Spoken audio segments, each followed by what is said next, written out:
Arrête de te mentir. Regarde tes mains. Regarde le plafond au-dessus de ta tête, la personne qui dort à côté de toi, le solde de ton compte bancaire. Respire profondément et affronte la vérité la plus brutale et nécessaire de ton existence. Rien de tout cela ne t'appartient. Absolument rien. Tu traverses la vie en apposant des étiquettes de propriété invisibles sur les gens, les objets et les moments, criant silencieusement à l'univers « c'est à moi ». Mais l'univers ne sait pas lire ces étiquettes. Tu vis dans une hallucination collective, un théâtre psychologique conçu pour te donner un faux sentiment de sécurité, mais qui, en réalité, est la source de toute ton angoisse. Ta douleur ne vient pas du fait que les choses finissent. Ta douleur vient de ton obstination insensée à croire qu'elle devrait durer. La première chose à déconstruire, c'est la notion de propriété. La propriété n'est pas une loi naturelle, c'est une construction humaine. La nature fonctionne par flux, transformation et recyclage. L'arbre ne possède pas la feuille. Il la perd à l'automne. La rivière ne possède pas l'eau. Elle la laisse simplement couler. Mais vous, dans votre arrogance humaine, vous avez décidé de bloquer la vie. Vous dites « ma maison » avec fierté, mais si un tremblement de terre, un incendie ou une crise économique dévastatrice survient demain, cette « votre » maison se dissout en poussière ou en dette, prouvant que vous n'en avez jamais été le propriétaire, seulement le locataire temporaire. Vous dites « mon corps », vous en prenez soin, vous le nourrissez, vous l'habillez, mais il obéit à des lois biologiques que vous n'avez pas choisies et que vous ne contrôlez pas. Il vieillit contre votre gré, tombe malade sans votre permission et, inévitablement, il cessera de fonctionner, rendant à la Terre chaque atome emprunté. Si vous n'avez même pas autorité sur les cellules qui composent votre propre peau, comment osez-vous penser avoir autorité sur la vie de quelqu'un d'autre? C'est là que la tragédie s'intensifie et que la souffrance devient insupportable. Dans les relations humaines. L'expression « tu es à moi » est le plus grand mensonge romantique jamais raconté. On vous l'a vendu dans les chansons, les films et les livres comme une preuve d'amour, mais elle n'est qu'une preuve de peur. Lorsque vous traitez l'autre comme une propriété, vous cessez d'entrer en relation avec un être humain et vous commencez à protéger un bien. Jalousie, contrôle, manipulation, peur de l'abandon. Tout cela découle de l'idée que vous possédez l'autre. Mais personne n'appartient à personne. Votre partenaire, vos parents, vos amis, tous sont libres de leur choix. Ils marchent à vos côtés aujourd'hui par choix ou par la force des choses, mais demain leur chemin pourrait bifurquer, tandis que le vôtre continue tout droit. Et lorsque cela arrive, lorsque la séparation survient, que ce soit par la fin d'une histoire d'amour ou par la mort, vous vous sentez dépouillé. Vous criez votre désespoir, comme si un engagement contractuel vous avait été ravi. Mais où était ce contrat? Qui a signé cette garantie d'éternité? Personne. Vous avez inventé cette promesse et maintenant vous exigez du destin une dette qu'il n'a jamais contractée. Prenez l'exemple tragique des enfants. Nous disons « mes enfants » et, inconsciemment, nous les considérons comme des extensions de notre ego, de l'argile à modeler à notre image. Mais comme l'a si bien dit le poète Khalil Gibran, vos enfants ne sont pas vos enfants. Ils sont les fils et les filles de la vie qui aspirent à elles-mêmes. Ils viennent de vous, mais ils ne vous appartiennent pas. Ils ont leur propre âme, un destin mystérieux et des chemins qui souvent heurteront vos attentes. La souffrance des parents qui n'acceptent pas les choix de leurs enfants est celle d'une propriété bafouée. C'est la douleur de réaliser que ce que vous avez créé a pris son envol et s'est éloigné de votre foyer. Comprenez bien qu'accepter cela ne signifie pas devenir froid ou indifférent. Au contraire, c'est la seule façon d'aimer véritablement. Quand on sait que rien ne nous appartient vraiment, on apprécie ce qu'on nous prête. Imaginez entrer dans un musée et ne pouvoir tenir un diamant inestimable que pendant 5 minutes. Le traiteriez-vous avec négligence? Le jetteriez-vous dans un coin? Non, vous l'admireriez avec une intensité totale. Vous en absorberiez chaque détail. Vous seriez reconnaissant de ces quelques instants, car vous savez qu'il vous faudra le rendre en partant. La vie est exactement ainsi. Tout est un prêt à court terme. L'étreinte d'aujourd'hui est un prêt. La santé d'aujourd'hui est un prêt. L'argent que vous avez en poche est un prêt. Quand on comprend que la possession est une illusion, On cesse de vouloir enfermer les choses à la cave et on commence à en profiter tant qu'elles sont encore baignées de lumière. Le comble de l'ironie, c'est que plus on s'accroche, plus les choses nous échappent. Le sable s'écoule plus vite quand on serre le poing. Une relation étouffée par le contrôle meurt prématurément. L'argent amassé par cupidité et par peur perd toute valeur, toute utilité. La volonté de posséder étouffe la vie, car la vie a besoin de mouvement pour exister. Ce qui est statique meurt, ce qui est rigide se brise. En essayant de transformer des instants fugaces en monuments éternels, on va à l'encontre des lois fondamentales de la physique de l'univers. Et l'univers l'emporte toujours. Votre lutte pour maintenir les choses en l'état est une guerre perdue d'avance. Spinoza disait que la paix naît de la compréhension de la nécessité des choses. Accepter que la fin fasse partie intégrante de la vie n'est pas du pessimisme, c'est de la lucidité. Vous souffrez car la réalité se déroule d'une certaine manière, tandis que vous exigez, dans votre esprit, qu'elle se déroule autrement. Un gouffre sépare ce qui est et ce que vous voudriez qu'il soit. Toute votre anxiété, toute votre dépression, toute votre frustration résidant dans ce gouffre. Vous considérez la fin d'un cycle comme une tragédie, alors que la nature l'appelle simplement changement. Vous perdez votre emploi et avez l'impression d'avoir perdu votre identité, car vous pensiez que ce poste vous appartenait. Vous perdez votre jeunesse et avez le sentiment de vous éteindre, car vous pensiez que la beauté vous appartenait. Vous ne réalisez pas que la seule chose qui demeure véritablement est la conscience qui observe tout ce va-et-vient. Tout le reste, le décor, les costumes, les figurants, disparaîtra lorsque le rideau tombera. La libération survient lorsqu'on se débarrasse de l'illusion de posséder le monde. Imaginez le poids qui s'envolerait de vos épaules si, aujourd'hui, maintenant, vous admettiez « Je ne possède rien ». Si rien ne vous appartient, vous n'avez rien à perdre. Si vous n'avez rien à perdre, la peur disparaît. Et sans peur, que reste-t-il ? La présence. La capacité d'être pleinement présent à chaque expérience demeure, sans l'ombre d'une perte future planant au-dessus de votre tête. Vous cessez de regarder votre partenaire en pensant « et s'il elle part ?» et vous commencez à la regarder en pensant « comme c'est merveilleux qu'il elle soit là, maintenant ». Vous échangez la névrose de la perte contre la gratitude de la rencontre. La possession est une maladie du regard. Elle vous aveugle au présent car vous êtes constamment préoccupé par la sécurité de l'avenir. Mais le futur n'existe pas et le passé est déjà mort. Seul cet instant existe et même lui ne vous appartient pas. Il s'est déjà écoulé pendant que vous lisiez cette phrase. La vie est fluide, insaisissable, impossible à emprisonner. Accepter l'illusion de la propriété, c'est se réveiller d'un cauchemar où l'on a passé la nuit à essayer de retenir de la fumée entre ses mains. Au réveil, on réalise que la fumée s'est dissipée, mais on est toujours là, et cela suffit. Vous êtes l'espace où les choses se produisent, non le maître des événements. Et ce changement de perspective n'est pas qu'une simple illusion. C'est la différence entre vivre dans une menace constante et vivre dans une paix profonde. Pourtant, même si vous comprenez intellectuellement que vous ne possédez rien, une voix intérieure hurle, se débat et refuse d'accepter cette vérité. Une part de vous se sent menacée de mort à chaque changement. Pourquoi cette résistance violente existe-t-elle en nous? Une résistance qui préfère la souffrance à l'acceptation du cours de la vie. La guerre contre l'impermanence. Vous menez une lutte acharnée contre la seule loi de l'univers, une loi immuable. C'est une guerre silencieuse qui se livre en vous à chaque instant, une guerre que vous êtes voué à perdre. L'ennemi que vous combattez de toutes vos forces n'est ni une personne, ni un gouvernement, ni une idéologie. Votre ennemi, c'est le temps, ou plus précisément, la nature éphémère de toute chose. Vous passez votre vie à tenter de figer l'instant, de paralyser les gens à certains moments, de transformer des expériences passagères en monuments éternels. Et chaque fois que la réalité se met en mouvement, car elle se met toujours en mouvement, vous vous sentez trahi.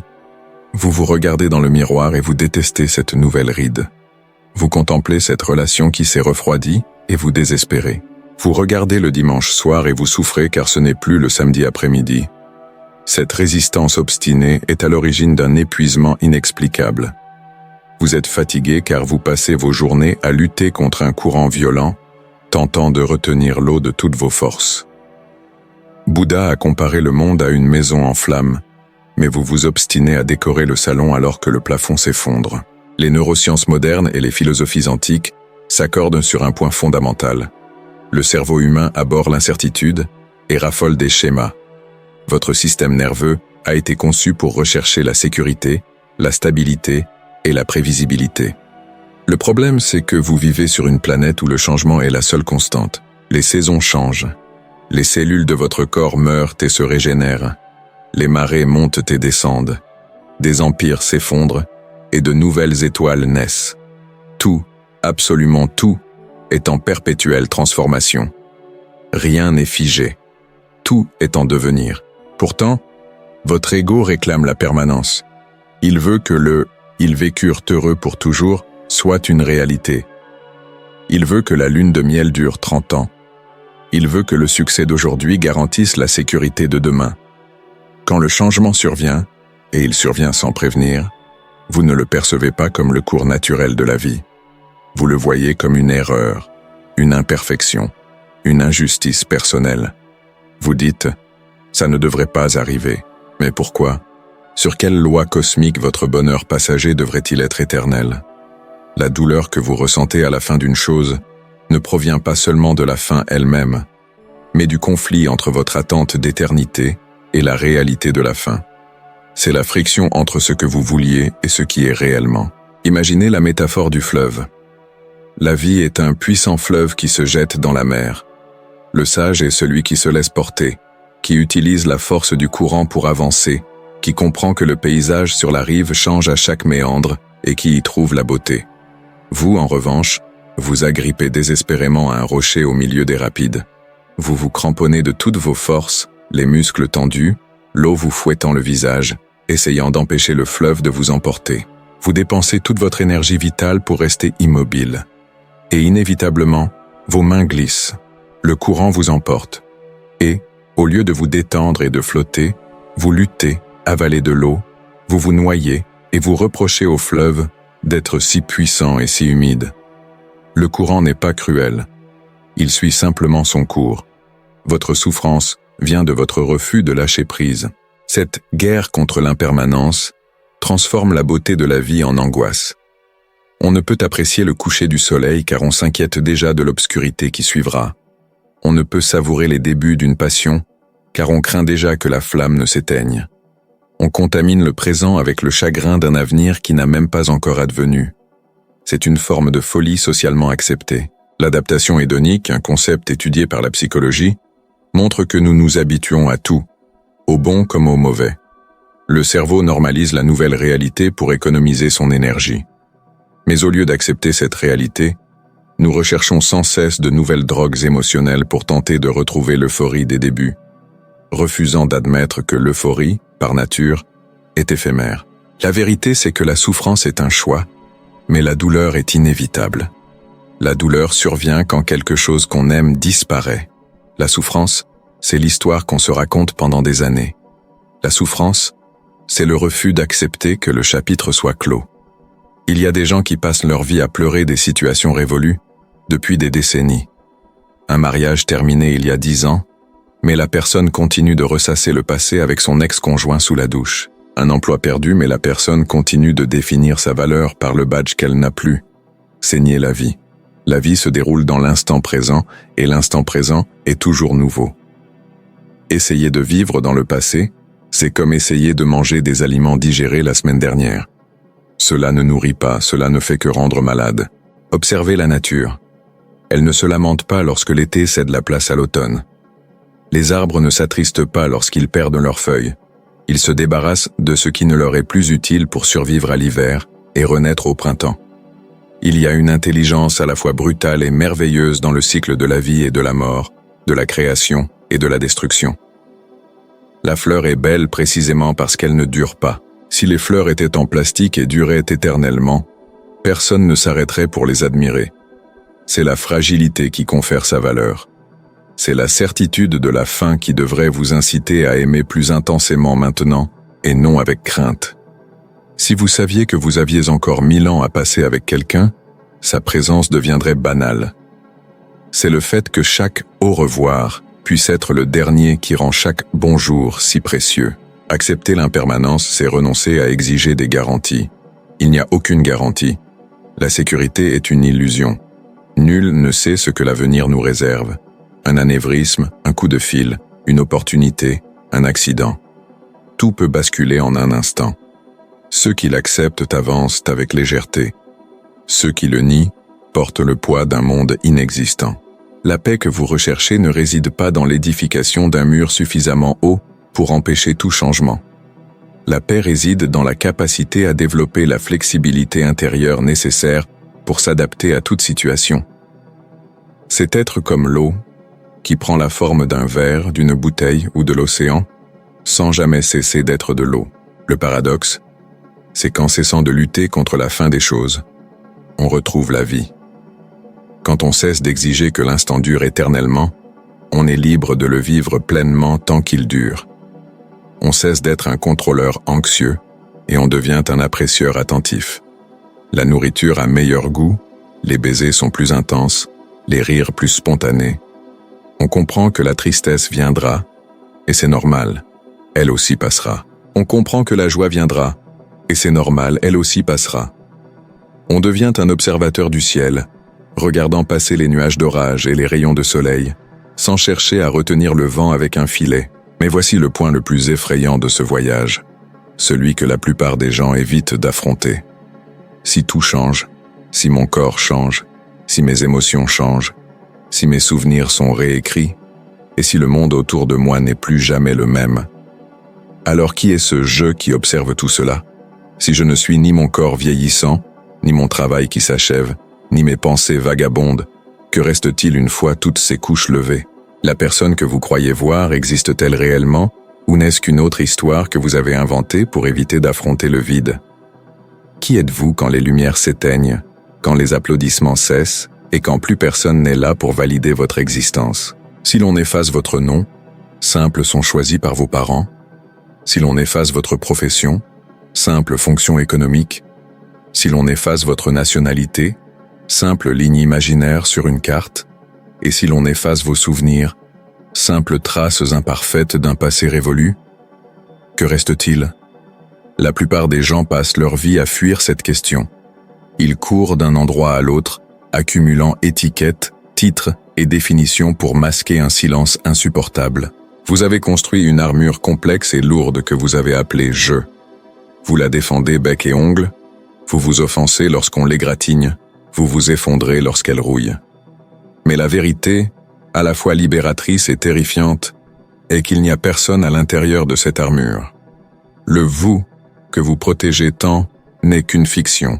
Les neurosciences ont bouleversé le fonctionnement du cerveau humain et n'ont pas mis au jour de centre de commande unique, de petits pilotes derrière vos yeux prenant les décisions.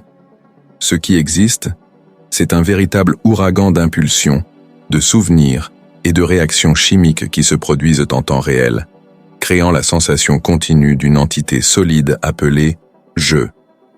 C'est comme un film, une succession d'images fixes qui défilent si vite qu'elles créent l'illusion du mouvement. Vous êtes le film, mais vous persistez à croire que vous êtes le projecteur. Cette confusion est à l'origine d'une profonde angoisse. Vous dépensez une énergie vitale immense à tenter de maintenir la cohérence de ce personnage. Vous dites « Je suis timide, je suis explosif, je réussis ». Ces phrases ne décrivent pas la réalité, ce sont des scénarios que vous mémorisez et répétez chaque jour pour ne pas vous sentir perdu dans le chaos. Pensez à votre corps. La biologie nous apprend que tous les 7 à 10 ans, la quasi-totalité des cellules qui le composent se renouvellent. Le cœur qui bat aujourd'hui dans votre poitrine n'est pas fait de la même matière que celui qui battait à l'âge de 5 ans.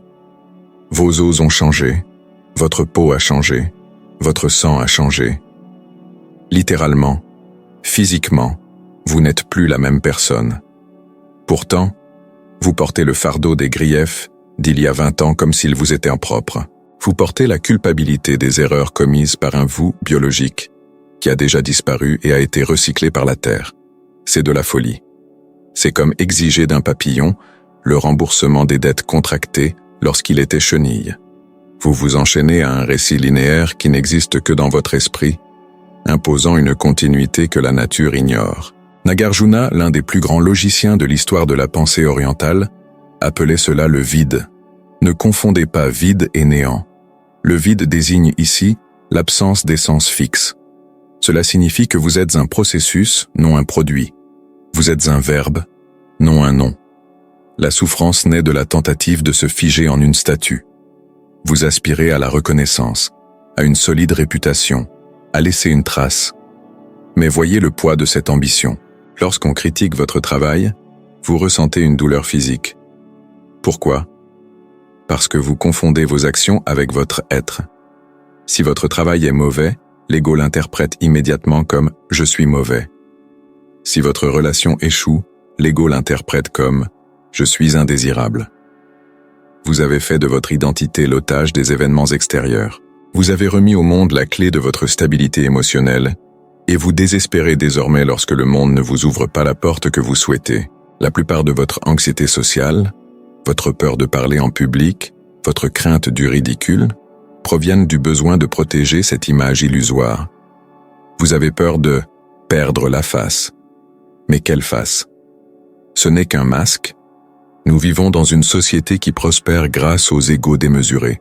Les réseaux sociaux sont des vitrines d'identité fabriquées, où chacun joue le rôle de directeur marketing de sa propre vie, retouchant les moments, choisissant les angles, créant un récit de bonheur et de réussite destiné à être consommé et validé par d'autres égos en manque d'approbation. Et lorsque la batterie de votre téléphone est à plat, lorsque l'écran noir reflète votre visage fatigué, le vide revient. Car au fond, vous savez que ce profil n'est pas vous. Vous savez que l'image projetée est fragile et qu'un simple souffle de réalité, un licenciement, une maladie, un scandale, suffit à faire s'écrouler tout un château de cartes. Et quand le château s'écroule, on parle de crise. Crise de la quarantaine, crise existentielle, dépression nerveuse. Mais en réalité, ce moment de rupture est la plus grande opportunité de votre vie. C'est quand la vie vous oblige à vous défaire de vos illusions. C'est douloureux, certes, car vous étiez attaché à ce personnage. C'est comme l'acteur qui a joué le même rôle pendant 50 ans et qui, soudain, voit la pièce s'arrêter. Il se regarde dans le miroir de sa loge et ne reconnaît plus son visage sans maquillage. Mais c'est dans cet éloignement que réside la liberté. Être personne est le plus grand super-pouvoir que l'on puisse acquérir. Personne n'a pas d'image à protéger, donc ne peut être offensé. Personne n'a pas de récit figé, donc peut se réinventer à tout instant. Personne ne porte pas le poids du passé, donc peut agir en pleine présence dans le présent. Souvenez-vous de l'histoire d'Ulysse dans la mythologie grecque. Pour échapper au cyclope qui voulait le dévorer, il déclara s'appeler Personne. Lorsqu'il blessa le monstre et prit la fuite, le cyclope cria à ses frères « Personne ne m'a fait de mal, personne ne s'échappe ». Ainsi, Ulysse s'échappa car il renonça à être quelqu'un d'important et accepta stratégiquement d'être personne. La vie tente de vous dévorer à travers vos propres définitions. La personne déprimée est dévorée par la définition de tristesse. La personne anxieuse est dévorée par la définition de inquiétude. L'échec est dévoré par son passé de défaite. Si vous avez le courage de dire « Je ne suis pas cela, ce n'est qu'un état passager », vous vous échappez de la caverne. Vous comprenez que la dépression est un nuage passager dans le ciel de votre conscience, mais que vous êtes le ciel, et non le nuage. Le ciel ne se mouille pas sous la pluie et ne brûle pas sous le soleil. Il contient simplement tout. Il faut que tu arrêtes de te raconter toujours la même histoire. Tu sais, ce discours victimaire dans lequel tu aimes te complaire. Oh, je suis comme ça parce que mes parents ont fait ceci. Je suis comme ça parce que j'étais harcelé à l'école. Je suis comme ça parce que mon signe astrologique est tel ou tel. Ça suffit. C'est juste une facilité déconcertante pour éviter d'assumer la responsabilité d'être une page blanche. Tant que tu blâmeras ton passé pour ton identité actuelle, tu seras esclave de ce qui est déjà mort. La neuroplasticité prouve que le cerveau peut changer jusqu'au dernier jour de la vie. Tu peux apprendre de nouvelles langues, de nouveaux comportements, de nouvelles façons de ressentir. Mais pour remplir une tasse de thé nouveau, il faut d'abord vider la vieille tasse froide qui s'y trouve. Tu dois mourir à l'image que tu te fais de toi-même pour pouvoir renaître à ton véritable potentiel. La mort de l'ego n'est pas un événement mystique où l'on flotte dans une lumière blanche. C'est l'acte quotidien et concret de ne plus se prendre autant au sérieux. C'est la capacité de rire de ses propres drames. C'est l'art d'écouter les critiques et de penser « point de vue intéressant » plutôt que « comment ose-t-il ». C'est considérer ses médailles et ses diplômes comme de simples bouts de papier, et non comme son âme. En se détachant de son identité, on devient fluide. On devient une menace pour le système, car une personne qui n'a pas besoin de validation extérieure est incontrôlable. On devient léger. Le poids du monde s'allège de nos épaules, car ce n'était plus notre essence, mais notre ego qui le portait. Et l'ego est une bête de somme obstinée qui aime porter des fardeaux inutiles. Lâchez prise sur le poids de votre importance personnelle.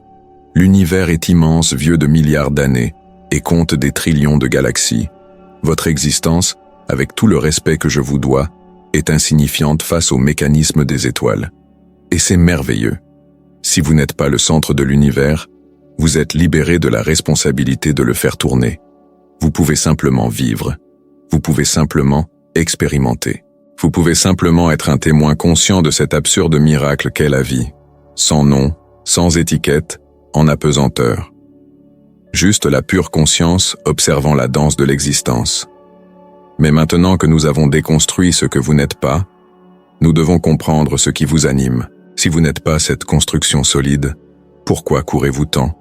Pourquoi, même en sachant que vous êtes vide, ressentez-vous une faim insatiable qui vous pousse à vous réveiller chaque jour et à poursuivre des choses dont vous ignorez même si vous les désirez vraiment?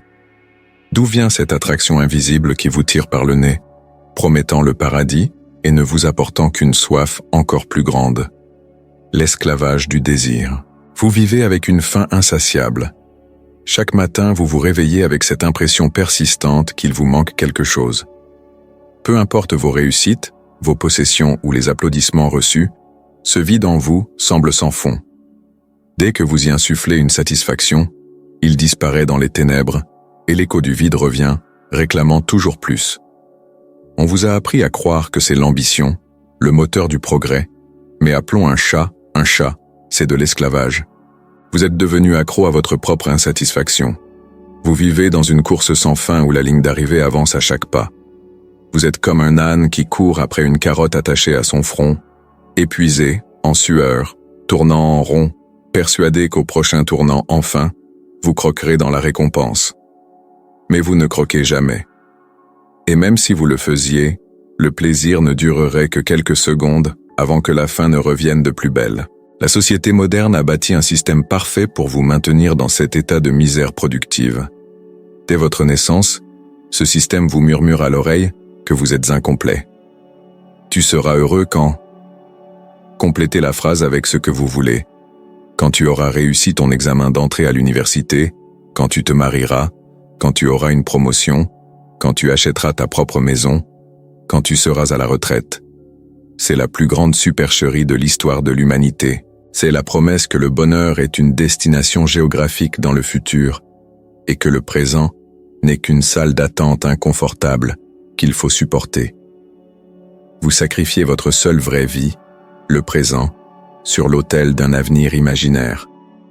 Vous occupez des emplois que vous détestez pour acheter des choses dont vous n'avez pas besoin, pour impressionner des gens qui ne se soucient pas de vous, en espérant qu'à force d'accumuler suffisamment de biens, l'angoisse cessera. Mais il n'en est rien. La science explique froidement cette tragédie. Votre cerveau n'a pas évolué pour vous rendre heureux, mais pour assurer votre survie. Et pour un animal de la savane, la satisfaction est dangereuse. Un animal satisfait s'endort et se fait dévorer. La nature a donc programmé en vous une insatisfaction chronique. La dopamine, le neurotransmetteur que vous associez au plaisir, n'est en réalité pas lié au plaisir de posséder, mais à la motivation de rechercher. Son taux augmente fortement lorsque vous voyez l'objet de votre désir, lorsque vous chassez, lorsque vous flirtez, lorsque vous cliquez sur « Acheter ». Mais dès que vous obtenez ce que vous vouliez, le taux de dopamine chute brutalement. C'est le phénomène de la déprime post-succès. Cette voiture neuve qui vous faisait sentir comme une victoire la première semaine n'est plus qu'un moyen de transport coûteux le mois suivant. Ce poste de direction qui vous semblait le summum du bonheur se transforme en une simple routine stressante. Les Grecs anciens, et plus particulièrement les stoïciens et les épicuriens, avaient déjà diagnostiqué ce mal il y a plus de 2000 ans. Épicure a dit une chose qui devrait être gravée dans la mémoire de quiconque recherche la paix. Rien n'est suffisant pour celui à qui le suffisant est insuffisant. Songez à la violence de cette vérité. Si vous ne pouvez vous contenter de ce que vous avez aujourd'hui, vous ne vous contenterez pas de ce que vous aurez demain, même si c'est le double. Car la pauvreté n'est pas le manque de possession. La pauvreté est un désir infini. Le riche n'est pas celui qui possède le plus, mais celui qui a le moins besoin. Lorsque vous confiez votre paix à des choses extérieures, vous devenez esclave du hasard. Si votre bonheur dépend de la bourse, de l'humeur de votre patron ou de l'admiration de vos disciples, vous avez remis les rênes de votre vie à des inconnus. Vous êtes une marionnette, et le désir tire les ficelles. Cette dynamique engendre une anxiété perpétuelle. On vit dans la crainte de ne pas obtenir ce que l'on désire, et lorsqu'on l'obtient, on vit dans la crainte de perdre ce que l'on a acquis. C'est un jeu perdu d'avance. Bouddha appelait cela tanha, la soif, l'attachement, le désir ardent à l'origine de toute souffrance humaine. Il ne s'agit pas du désir de boire quand on a soif, mais du désir psychologique que la réalité soit différente de ce qu'elle est. On veut être plus beau, plus riche, plus jeune. On se bat contre le miroir, contre son compte en banque, contre le temps qui passe. Cette résistance au moment présent nous épuise. On est tellement occupé à souhaiter être ailleurs qu'on n'est jamais vraiment là où l'on est. On déjeune en pensant au dîner, on travaille en pensant aux vacances, et on passe ses vacances à s'inquiéter du retour au travail. La vie nous file entre les doigts et on n'est pas là pour la voir. Le désir agit comme une drogue dure. Il promet un soulagement mais crée une dépendance. Observez le cycle. Un malaise intérieur apparaît, une sensation de vide ou d'ennui. Immédiatement, votre esprit projette une solution extérieure. Si j'achète ce téléphone portable, j'irai mieux. Vous l'achetez. Le soulagement est immédiat, mais éphémère. Bientôt le vide revient, souvent plus profond car il s'accompagne désormais de la frustration de constater que cet achat n'a pas résolu le problème existentiel. Et que faites-vous? Vous désirez quelque chose de plus grand, de plus cher, de plus difficile à obtenir. C'est comme boire de l'eau salée pour étancher sa soif. Plus on boit, plus on a soif. Vous essayez de combler un vide spirituel avec des solutions matérielles, mais rien ne s'emboîte. La vraie liberté, celle qui effraie car elle exige des responsabilités, est la liberté de ne pas avoir besoin de rien. Imaginez la force de quelqu'un qui, devant la vitrine la plus luxueuse du monde, déclare sincèrement « Je n'ai besoin de rien de tout cela pour être en paix ». Cette personne est intouchable. Le marketing n'a aucun effet sur elle. L'envie ne l'atteint pas. Les crises économiques ne la détruisent pas de l'intérieur. Elle est devenue souveraine d'elle-même. Sénèque, l'un des hommes les plus riches de Rome, s'astreignait à des journées de pauvreté volontaire, se nourrissant de pain rassis et portant des haillons, simplement pour se prouver que son bonheur ne dépendait pas de sa fortune. Il disait que celui qui craint de perdre sa richesse n'en est plus le maître mais l'esclave. Combien de choses possédez-vous aujourd'hui qui en réalité vous possèdent? Combien d'objets devez-vous nettoyer, tenir, surveiller, et pour lesquels vous devez payer des impôts, vous volant ainsi votre temps précieux? Se libérer de l'esclavage du désir ne signifie pas vivre reclus, vêtu d'un sac à patates, et renoncer à toute ambition. Il ne s'agit pas d'étouffer sa volonté d'agir, mais de se défaire de sa dépendance aux résultats. On peut aspirer au confort, sans pour autant se bercer d'illusions. Le confort ne saurait apporter l'épanouissement. On peut rechercher une relation, sans pour autant croire naïvement que l'autre personne a l'obligation de nous compléter. C'est la différence entre préférence et besoin. Je préfère avoir de l'argent, mais même sans cela, je reste moi-même. Je préfère être reconnu, mais l'indifférence ne me dérange pas. Lorsque l'on transforme ses besoins névrotiques en simples préférences, le poids du monde s'allège. La vie cesse d'être une lutte acharnée pour l'acquisition et devient une danse légère d'expérience. Il vous faut comprendre que ce que vous cherchez ne réside pas dans l'objet, mais dans le sentiment que vous pensez qu'il vous procurera. Vous ne désirez pas la voiture, Vous désirez ce sentiment d'importance et de sécurité qu'elle vous semble apporter. Or, ce sentiment est un état intérieur, et l'on peut accéder aux états intérieurs sans posséder l'objet.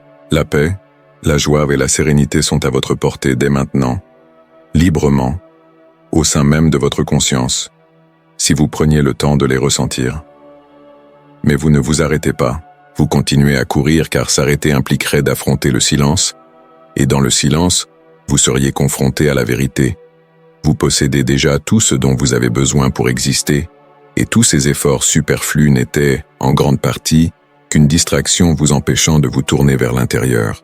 Le comble de l'ironie, c'est que les plus belles choses de la vie, les liens authentiques, la créativité, l'amour, la contemplation de la nature, ne s'achètent pas, ne se possèdent pas.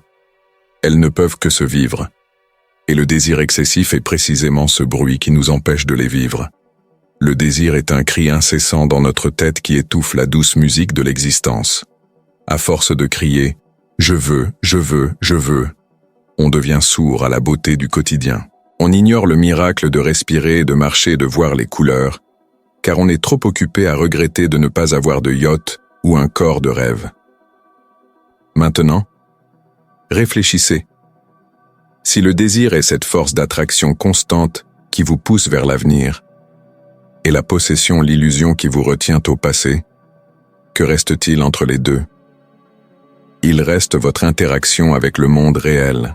Mais cette interaction est entachée par quelque chose d'encore plus subtil et pernicieux que le désir matériel.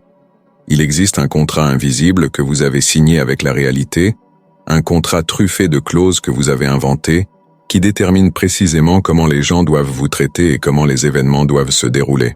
Que se passe-t-il lorsque vous réalisez que la plus grande source de votre souffrance n'est pas ce qui vous manque, mais plutôt l'exigence rigide que vous imposez au monde, de vous donner exactement ce que vous avez demandé? Tu traverses la vie comme un créancier amer, frappant à la porte de l'univers et exigeant le paiement d'une dette inexistante. Voilà la source même de ton amertume.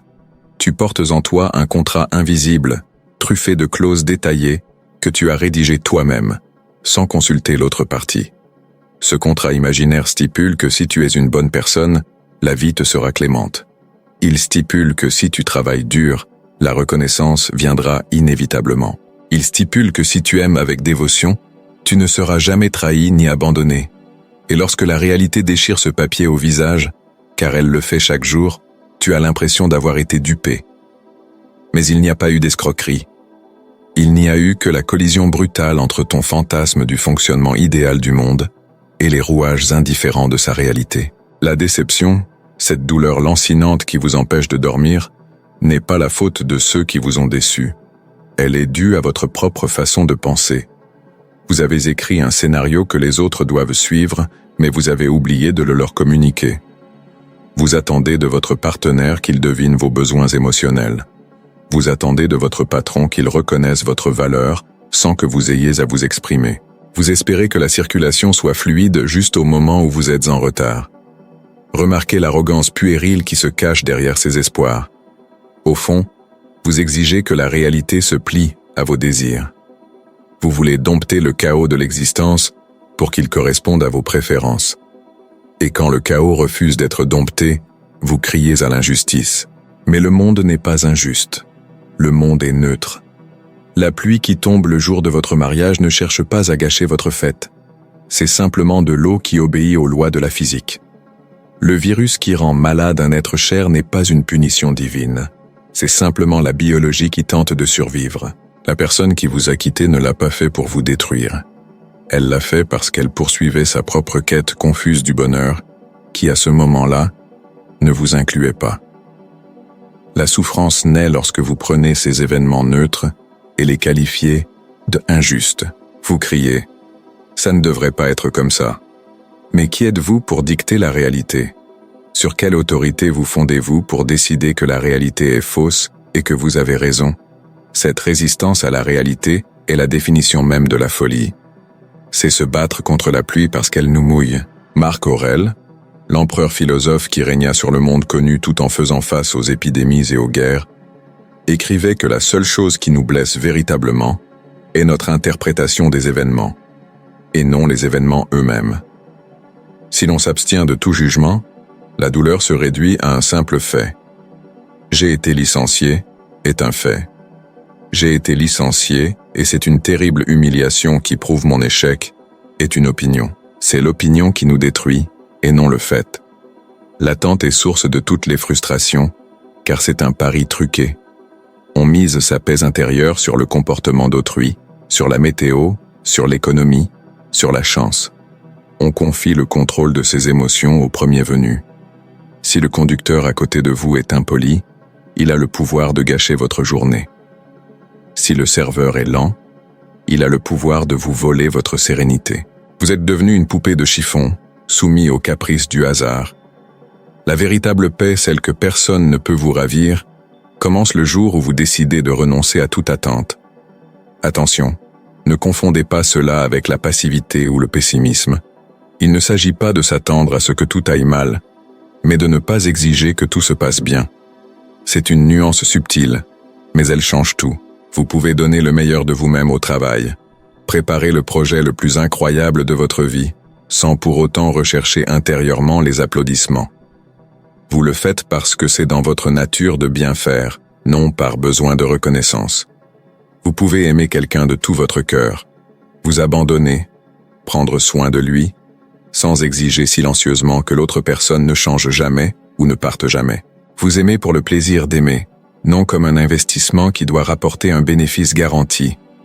En éliminant les attentes, on se protège de la déception. Imaginez une journée où rien ne peut vous offenser. Si un ami est en retard, vous profitez de ce temps pour lire ou observer le monde au lieu de bouillonner de colère. Si un plan tombe à l'eau, vous vous adaptez et trouvez une autre solution au lieu de vous effondrer en larmes comme un enfant frustré. La fin des attentes marque la naissance de la liberté. Vous cessez de traiter Dieu ou l'univers comme un serveur qui s'est trompé dans votre commande. Vous comprenez que la vie ne vous doit ni la santé, ni la richesse, ni l'amour. Tout ce que vous possédez est un bonus. Tout est un don immérité et éphémère.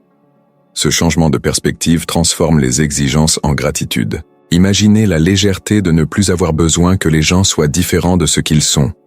Combien de temps avez-vous gaspillé à essayer de changer les autres, de modeler leur caractère, de leur faire voir le monde à travers vos yeux? C'est épuisant et vain.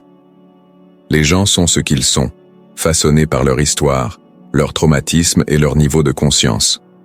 Lorsque vous cessez d'attendre d'eux qu'ils agissent comme vous pouvez enfin les voir tels qu'ils sont vraiment.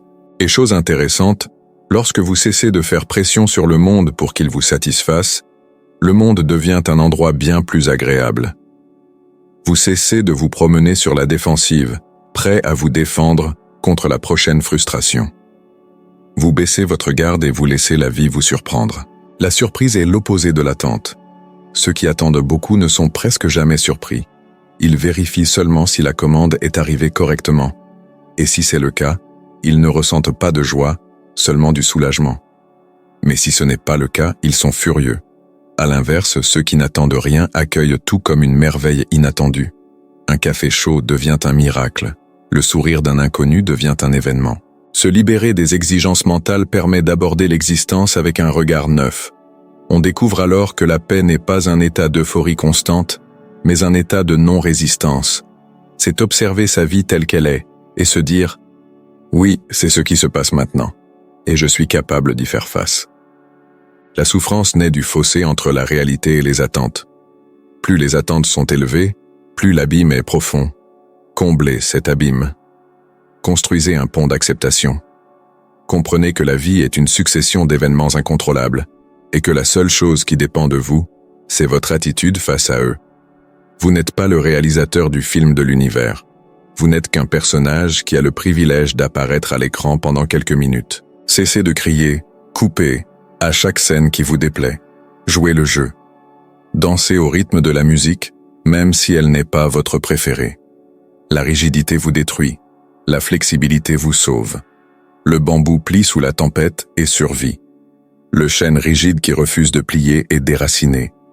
Vos attentes sont votre rigidité. Elles sont le bois dur qui ne peut résister au vent du changement. En fin de compte, acceptez la fin des choses, acceptez l'impuissance, acceptez la fluidité de l'identité, et accepter que le monde ne vous doit rien, tout cela converge vers un seul point, le silence de l'ego. C'est le moment où la voix plaintive en vous se tait enfin, car elle réalise que personne n'est là pour l'écouter. La vie est, tout simplement. Et cela, aussi incroyable que cela puisse paraître, suffit. Vous êtes libre, non pas parce que vous avez conquis le monde, mais parce que le monde a cessé de vous conquérir. Vous avez trouvé la paix, non pas en transformant l'extérieur, mais en mettant fin à la guerre intérieure. Si vous êtes arrivé jusqu'ici, c'est que ces mots ont touché une corde sensible, ravivé une blessure qui avait besoin d'être guérie ou éclairé une pièce longtemps restée obscure. Mais la réflexion ne s'arrête pas à la fin de la vidéo. En réalité, elle ne fait que commencer maintenant, lorsque vous éteignez l'écran et que vous vous confrontez à votre propre vie. Notre chaîne propose une bibliothèque complète de vidéos conçues pour continuer à déconstruire les illusions qui vous freinent et vous empêchent d'être vraiment libre.